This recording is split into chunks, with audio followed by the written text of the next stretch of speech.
Welcome to the Castelli podcast, the show that takes you behind the scenes of your favorite sport and introduces you to the characters within it.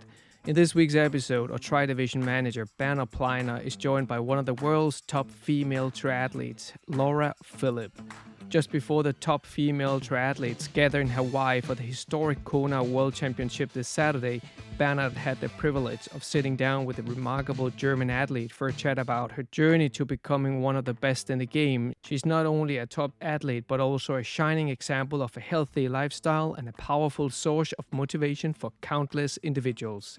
We hope you will enjoy this episode, and please make sure to rate us and follow the show wherever you get your podcast.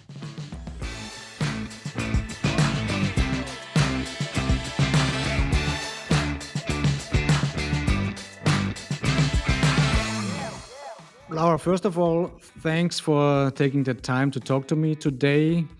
I really appreciate your time during this busy period of the year, the season. As a beginning, I wanted to make an introduction of yourself. Can you briefly describe yourself for all the people who don't know you that well, who don't follow triathlon on a regular basis?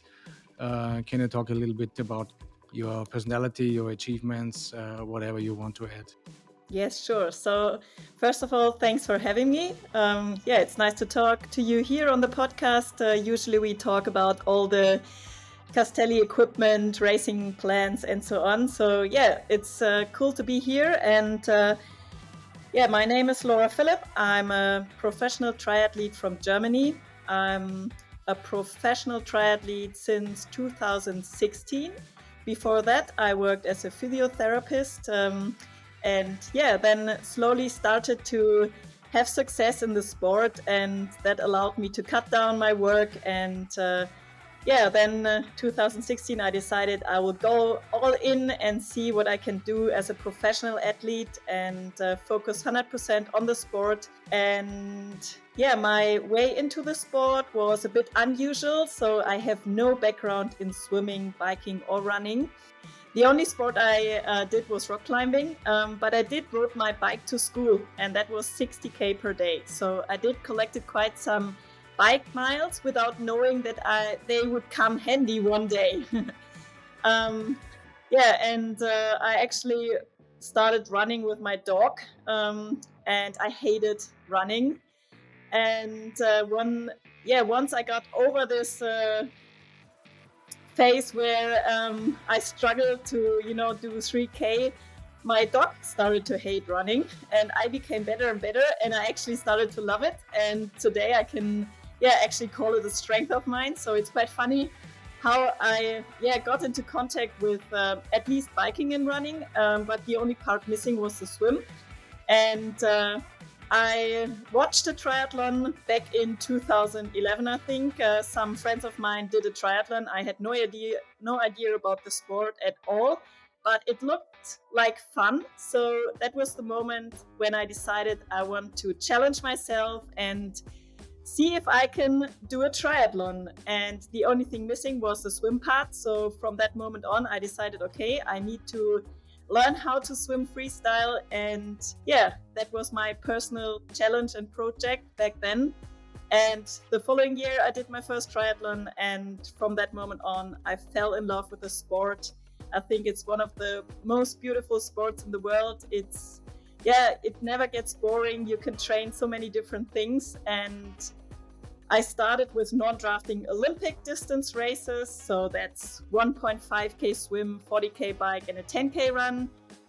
I stepped up to the Ironman half distance. That's 2K swim, 90K bike, and a half marathon. And then I got better from year to year. And back in 2018, I decided I want to do my first Ironman. That was Ironman Barcelona. And it went pretty well. I think I did the fastest debut time of all women, and it's still the fastest time.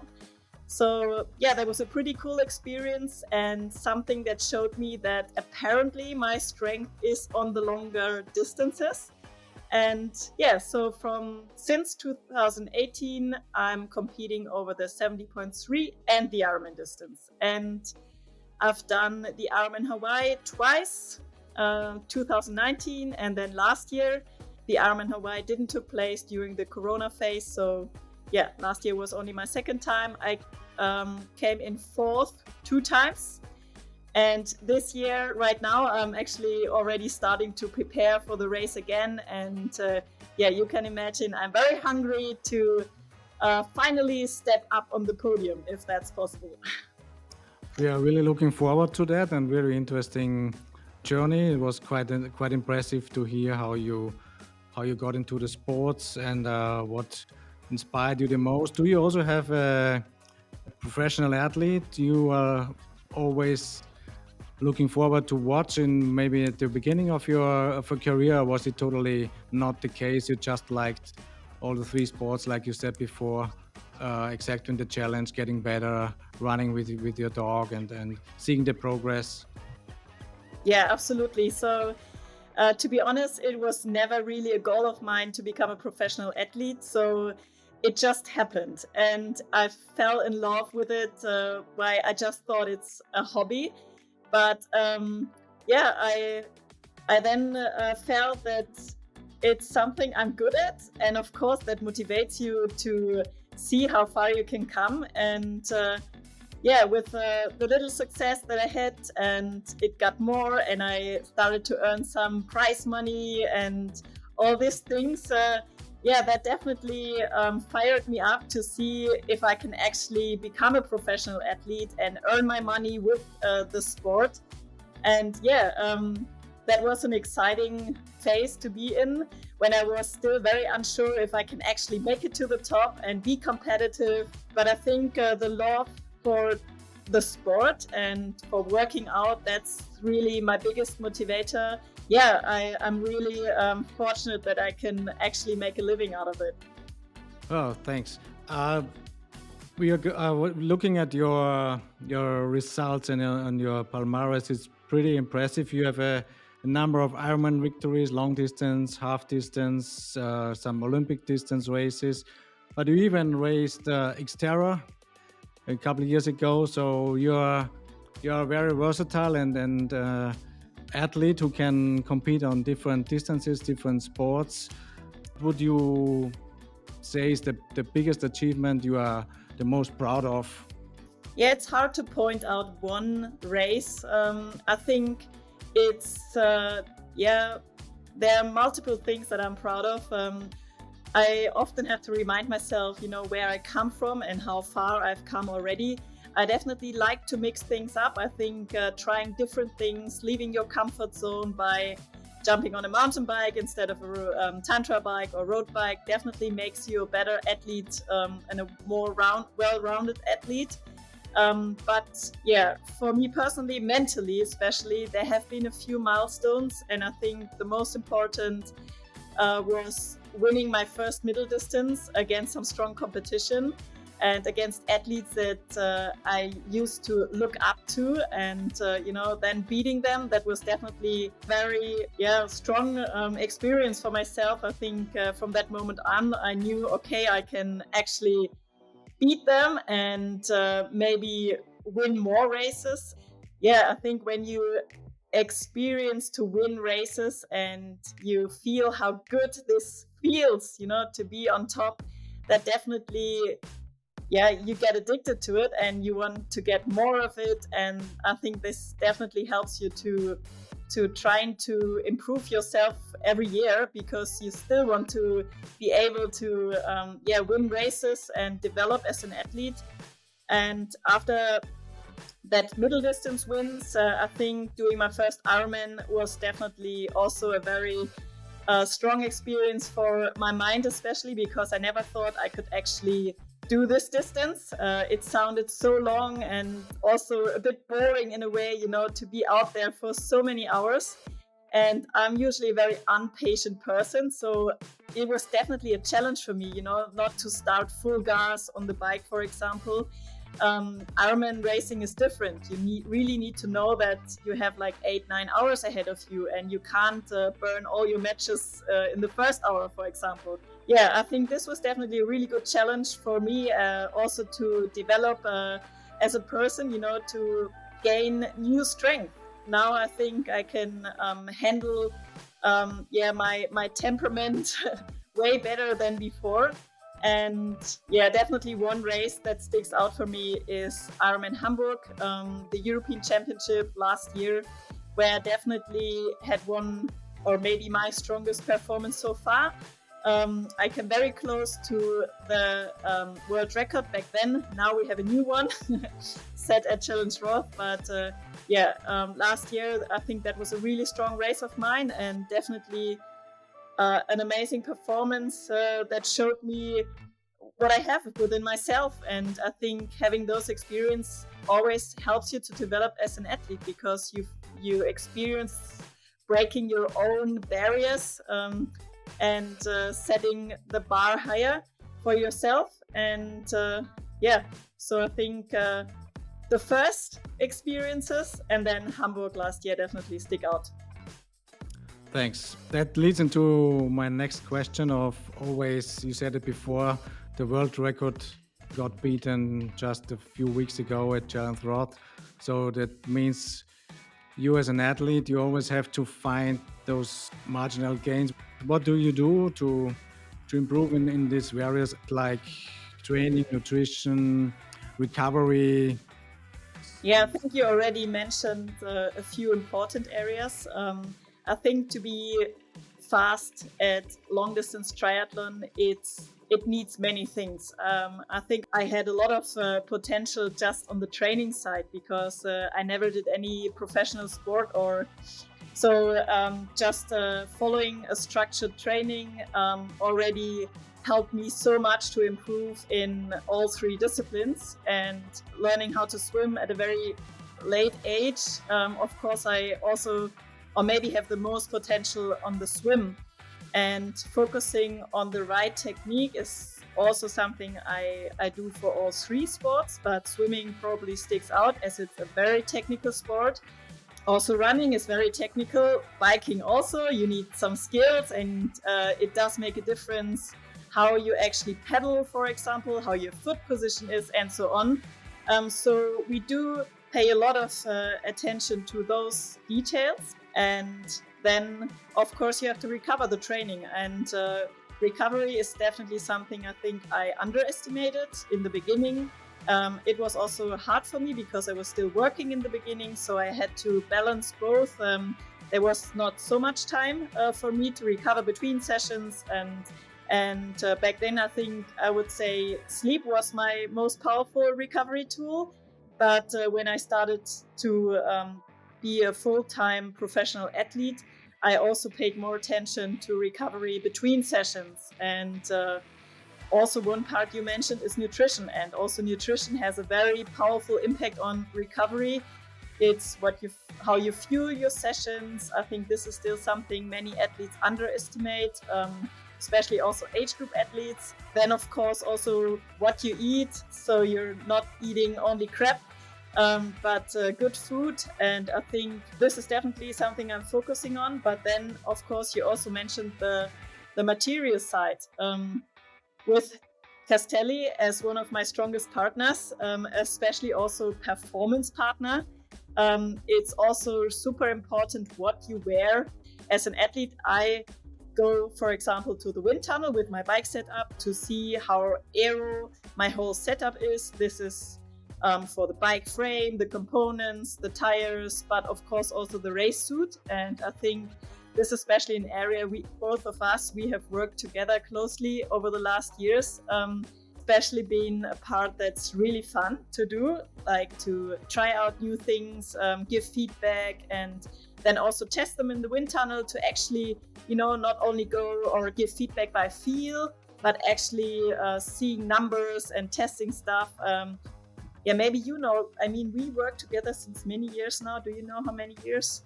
I think we started for the season 27, if I remember. 2017, sorry.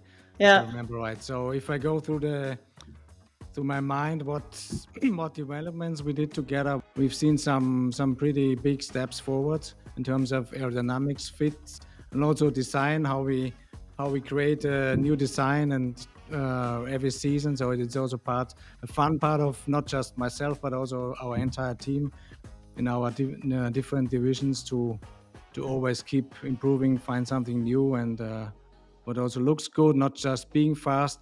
I think it's also Yeah, something what you are really looking forward to, not just have some basic fast stuff, but you also want to look cool and outstanding. That makes you feel even stronger then, I guess.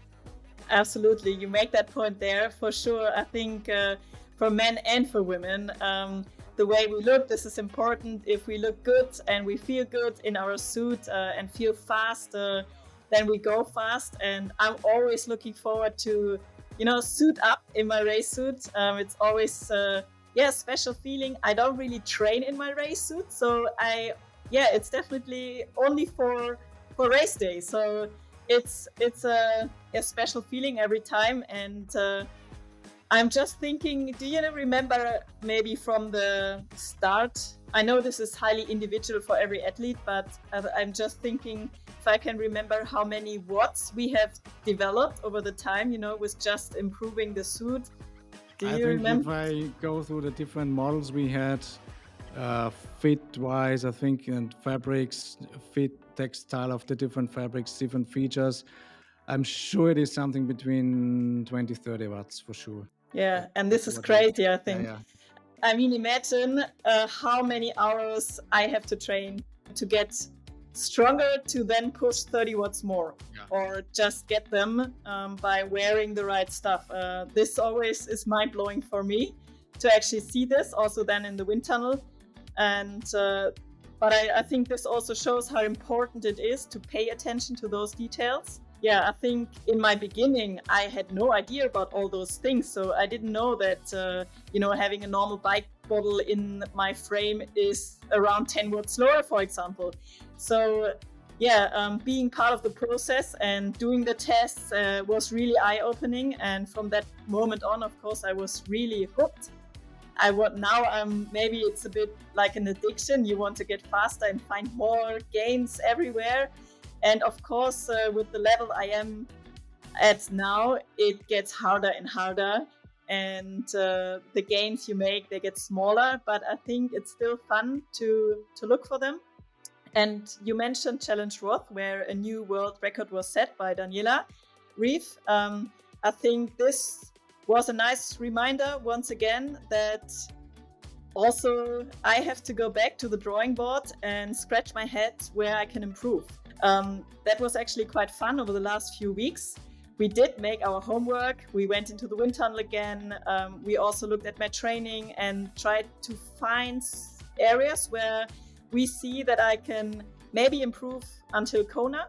That's the next big racing goal for myself. And hopefully, I will be a better competitor for Daniela then.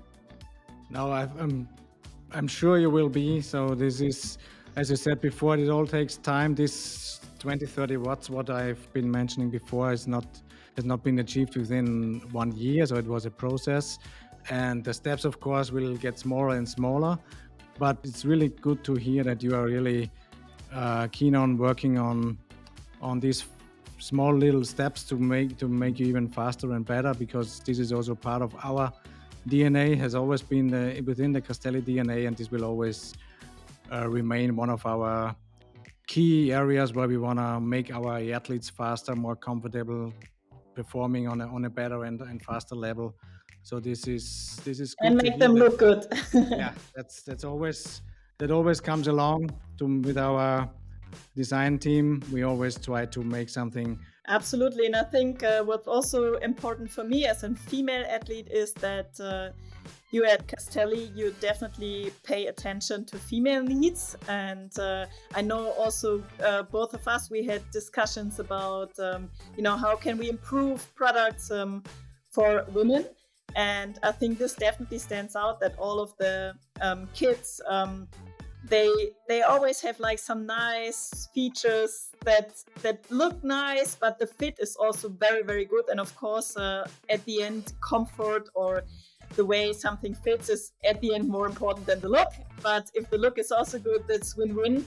And I think that's something you guys are doing a really, really good job. Yeah, I'm always happy, when I go out on a ride and then I count other cyclists that wear Castelli, and at least at the area where I live in Heidelberg in Germany, I would say like 80% or maybe even more people wear Castelli. And the funny thing is that if the weather is bad, then it's even more. So seems like you have some pretty good products for bad weather as well. So there's no excuse not to ride outside.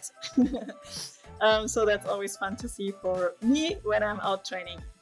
Well, that's good to hear. As always, that backs up our goal when we start a partnership, that you're always keen on being involved in making our products better, especially in the women's area. What can we improve? What maybe we don't have in our mind when we are looking into a normal product for men. So it's always good to have a neat female feedback from different levels, from you as a professional, but also from the everyday rider.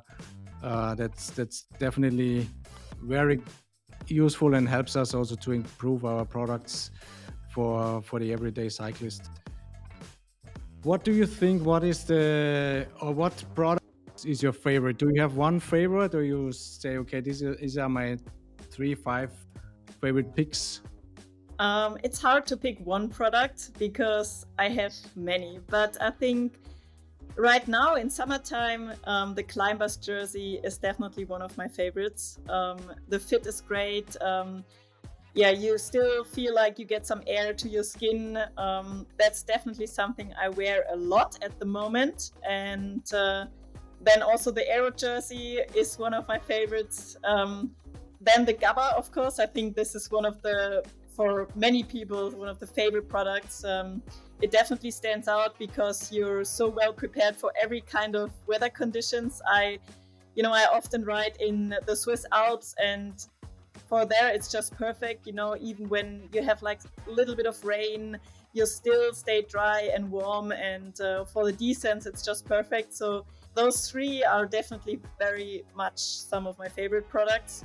But then also what's actually maybe more important than the kit is having a good padding on the pants and the bib shorts. And I think they definitely stand out. And I ride many hours, so I'm definitely a good person to test the padding.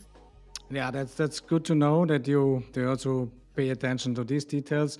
As far as I remember, if I'm not completely wrong, you received a couple of weeks ago, you received some secret samples to test for the next summer collection. So this is always something we are looking forward to get your feedback on the new prototypes, to make the last updates and changes before the final bulk production gets started.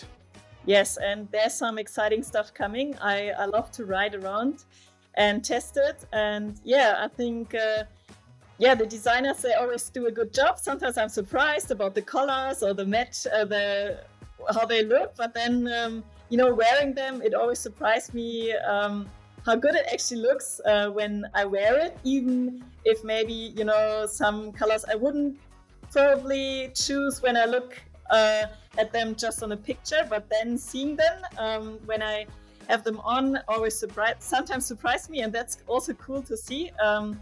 That it's always also good to try something new, maybe a new color or a new fit. And that's definitely also a big fun part of our partnership, to try those things and then give you feedback on them. Is there a product what is not in the collection yet or not even on the market, what you are dreaming of? What should it be capable of? What purpose should it match?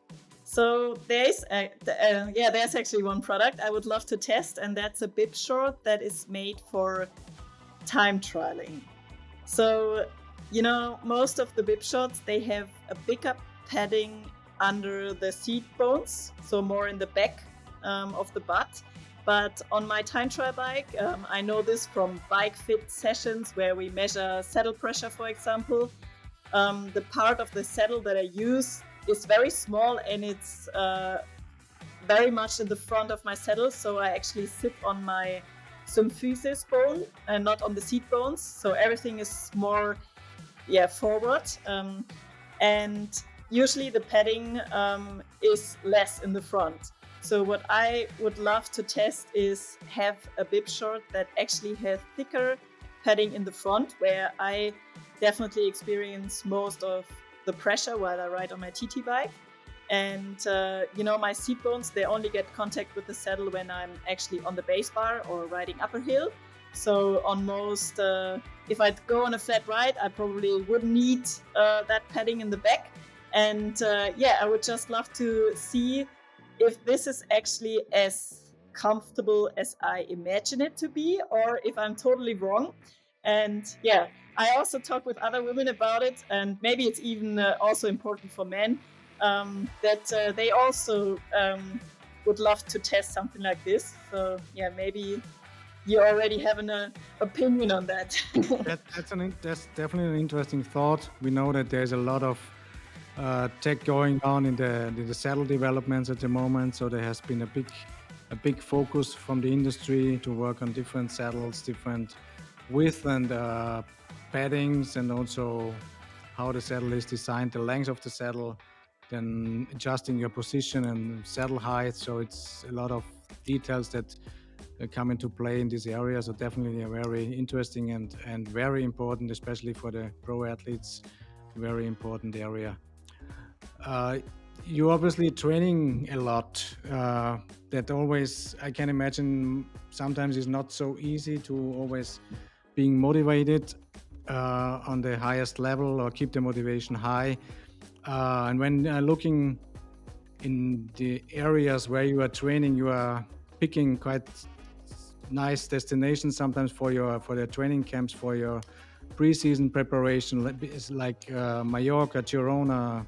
You're doing a lot of weeks in St. Moritz, even in wintertime, summertime. Why do you pick these areas, or is there a special purpose behind, or it's just you like to have the variety of your surroundings and your training destination? Yeah, I think it's a mixture of both. So first of all, in triathlon, we have this saying that the champions of summer, and triathlon is a summer sport, are made in wintertime. So wintertime is definitely a super important period for my preparation. That's where you build a strong base that you can race on during the race season. And obviously in Germany, winter can be quite cold. We have snow and ice, and it can be quite tricky to train outside. So when I'm back home, I do a lot or most of my training indoors. And it's very effective, but it can definitely also get a bit boring. So it's good to mix it up and go on training camps here and there. And you just mentioned some of the most beautiful locations. Mallorca is obviously great for riding, and also Girona. And during wintertime, I would prefer those destinations where I know I find really good roads for riding. I think the most important is to actually be able to ride your bike outside, because you quite fast lose the feel for speed, or also your technical skills for the descents and stuff. And then sometimes it's just easier to go hard outside. For example, if I have to ride intervals on the turbo trainer indoors, it's much harder for me personally. I don't really know why it is. Maybe it's mentally. But it's definitely so much easier to do those training sessions outside. So that's one reason why we like to go on training camps. And sometimes your injury risk is also lower if you train in warmer conditions. So that's definitely a second option. And then my coach and husband, Philipp, he's a big fan of high altitude training. And that's why we love to go to St. Moritz during wintertime. Of course, then you can't really ride outside, but we can do cross-country skiing, which we find is also very, very beneficial for triathletes. It's actually good for your swim, your bike, and your run performance. It's like the whole body workout, and we love to include it. And then I think if you want to compete at the top of any sport, maybe at the moment, I think you have to do high altitude training camps. it's a legal way of improving, your blood cell production and to increase your performance. And I know this doesn't work for everyone, but luckily I am a responder to high altitude training. So that's why we try to include it over the year for several weeks. And then a nice side effect is that St. Moritz is definitely a super beautiful training location. I love to ride all the passes in summertime, and you can do beautiful runs and rides, and also quite some nice swims. The water in the lake is very cold, so if you're brave enough, you can jump in, but otherwise you also have a nice pool up there.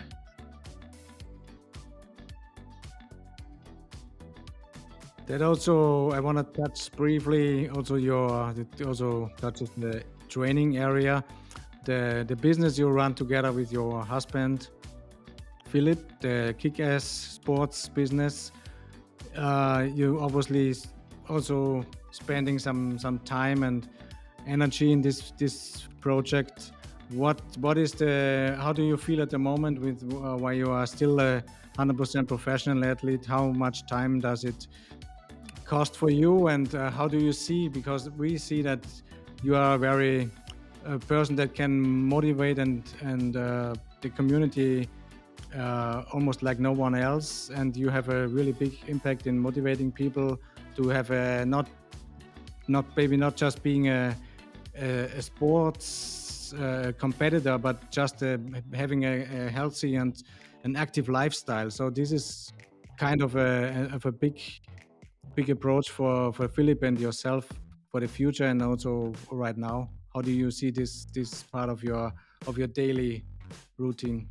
Well, first of all, thanks for your kind words. I actually experienced that it's so much fun to help other athletes, especially age group athletes, to show them that it's that you can also live a healthy lifestyle and be a professional athlete where it's actually all about performance. But I think health and being healthy is, especially for myself, one of the biggest performance boosters. I think if you're healthy, then you're fast, and I want to show that it's possible to be at the top of your sport, but don't sacrifice everything in order to be there. So that's also where my slogan "Faster with Cake" comes from. I think it's so important to find the right balance, and the balance that's right for yourself. So if you enjoy to eat a piece of cake, do so. It will help you, to sustain that lifestyle for longer. And with KickAss Sports, we actually founded the company because we saw the need to show, especially amateur athletes, that it doesn't take, the sacrifice some pro athletes show others, that you have to live on top of a mountain, can't have contact to any family members, or you can't even have a partner or whatever. That might be the case for a few people, but not for most. And I also think it's so unnecessary.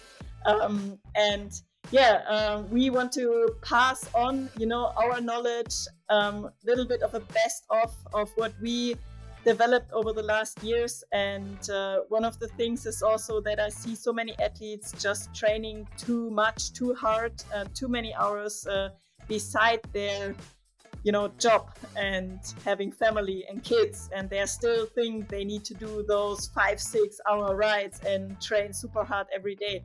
So we just founded this company to pass on training programs, knowledge, to educate people. And I think education is one of the most important things in life. You need to get the knowledge to help yourself, and that's what we try to. As I mentioned in the beginning, that for my personal development, it was so important to focus on technique, for example.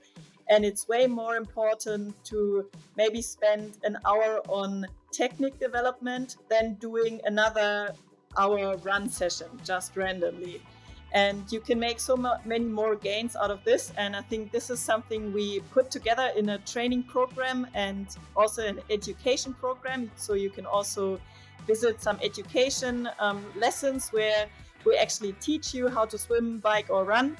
And you mentioned that I love to work with people. I love to motivate other people, and especially this one-to-one work where I actually meet with the athletes and give them advice on how to run, for example, and seeing them making progress in just 2 hours, for example.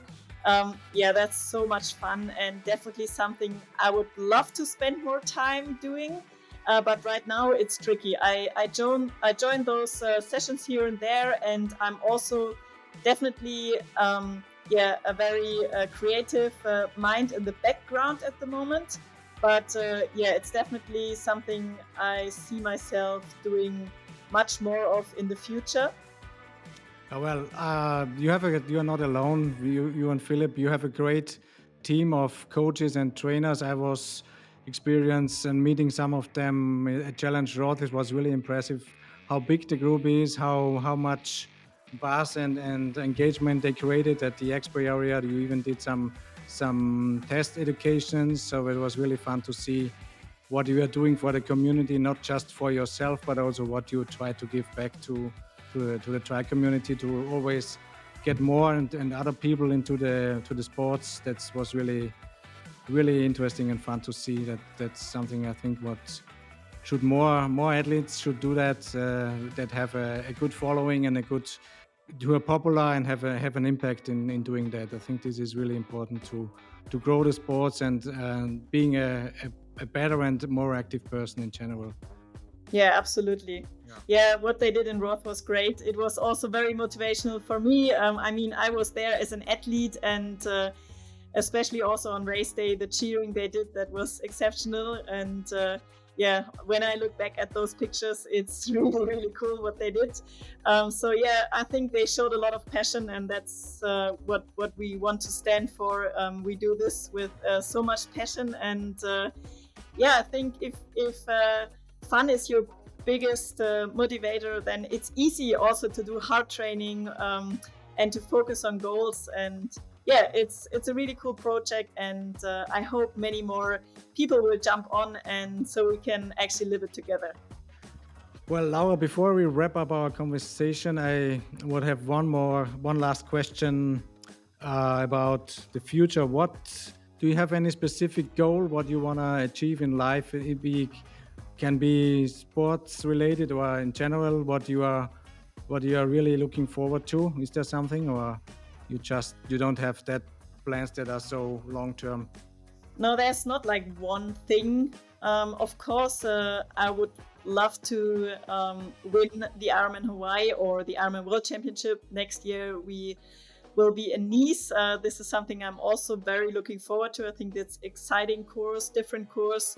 So that's on the sporting side. Of course, I would love to win a world championship title, but I also know how hard it is, and that so many things have to come together, and how many talented athletes I have to beat in order to be world champion.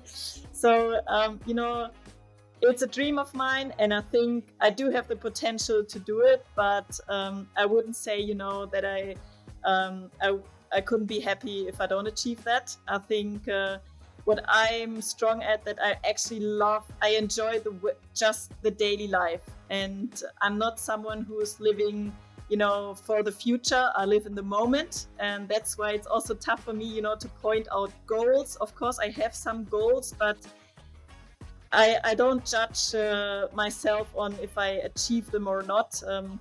If I know I do everything to get there, but if it doesn't work out, I know I can find something else that I'm passionate about.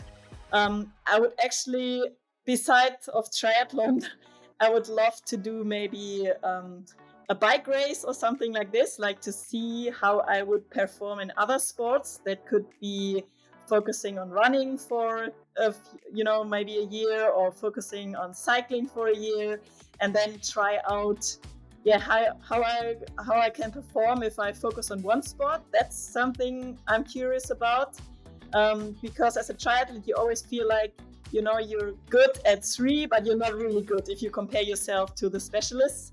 And sometimes, I would love to see what I could do if I would focus on one sport. Maybe it would get very boring, I don't know. But as you said in the beginning, I tried out different things already. And this is definitely something I would love to do. And I think even age doesn't really play a factor in that. It's, I think if you're able to live a healthy life and you look good after your body, you can actually be competitive for a very long time. And so, I think once I'm done with triathlon, there's still something waiting for me. Now, we can definitely guarantee that we will support you in your sports area in the best possible way. So that's definitely what we are looking forward to. And thanks a lot from my side for all the time you spent for the conversation now. And I wish you all the best for the remainder of the 2023 season. Thank you so much. Thanks everyone for listening and your time.